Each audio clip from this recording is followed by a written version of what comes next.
सोचिए जरा, दुनिया की सबसे बड़ी ताकत, जिसकी एक आवाज पर कई देश चुप हो जाते थे, आज उसी ताकत को जवाब मिल रहा है। और जवाब देने वाला कोई छोटा देश नहीं, भारत है। ये कहानी सिर्फ टैरिफ की नहीं है, ये कहानी सिर्फ धमकियों की नहीं है। ये कहानी है उस पल की जब डर का दौर खत्म होता है। आज की वैश्विक राजनीति बिल्कुल उस चौराहे पर खड़ी है जहां अब धमकी काम नहीं करती, जहां दबाव का जवाब दबाव से दिया जाता है।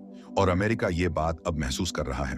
अमेरिका, जिसने दशकों तक देशों को बताया कि क्या करना है, कैसे करना है और किसके साथ खड़ा होना है, लेकिन जब वही रवैया भारत के सामने आया तो कहानी वहीं पलट गई।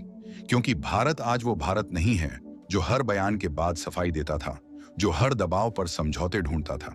आज का भारत सुनता है, समझता है और फिर अपने तरीके से जवाब देता है। यह सिर्फ शब्दों की लड़ाई नहीं है, यह इरादों की लड़ाई है। जब अमेरिका की तरफ से टैरिफ की धमकियां आईं, जब तुलना वेनेजुएला जैसे देशों से की गई, तब भारत ने एक ही बात साफ कर दी।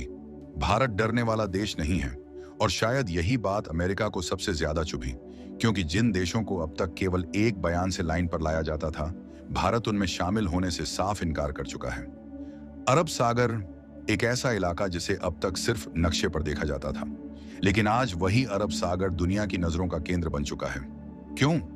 क्योंकि भारत ने साफ कर दिया है, ये कोई खुला मैदान नहीं है, ये कोई ऐसा रास्ता नहीं जहां कोई भी आकर अपनी ताकत दिखा दे। भारत जानता है उसके समुद्र की हर लहर, हर रास्ता, हर गहराई।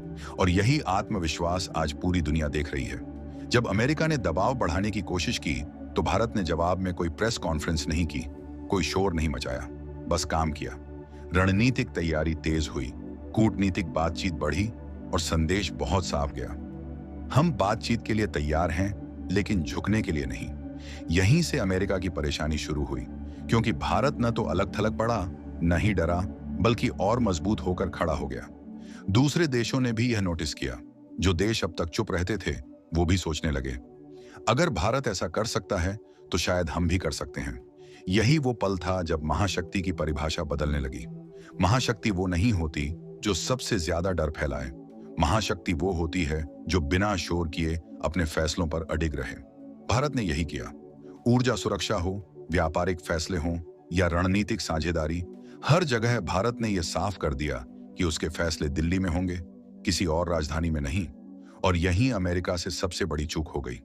उन्होंने यह मान लिया कि भारत भी बाकी देशों जैसा ही दबाव में आ जाएगा, लेकिन भारत ने खेल ही बदल दिया। अंतर्राष्ट्रीय मंचों पर भारत की भाषा आक्रामक नहीं थी, लेकिन संदेश बहुत मजबूत था। आज की दुनिया धमकी से नहीं, सहयोग से चलेगी।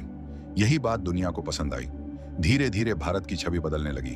अब भारत सिर्फ उभरती हुई शक्ति नहीं रहा, भारत एक निर्णय लेने वाला देश बन चुका था। अमेरिका के अंदर भी सवाल उठने लगे। क्या भारत से टकराव सही है? क्या भारत को नाराज करना समझदारी है? क्या इससे अमेरिका को ही नुकसान नहीं होगा? और यही वो मोड़ है जहां कहानी और दिलचस्प हो जाती है, क्योंकि भारत सिर्फ प्रतिक्रिया नहीं दे रहा, भारत भविष्य की तैयारी कर रहा है। तकनीक में आत्मनिर्भरता, रक्षा उत्पादन में तेजी, समुद्री निगरानी, साइबर सुरक्षा, हर मोर्चे पर काम तेज हो चुका है। और सबसे बड़ी बात, भारत अकेला नहीं है।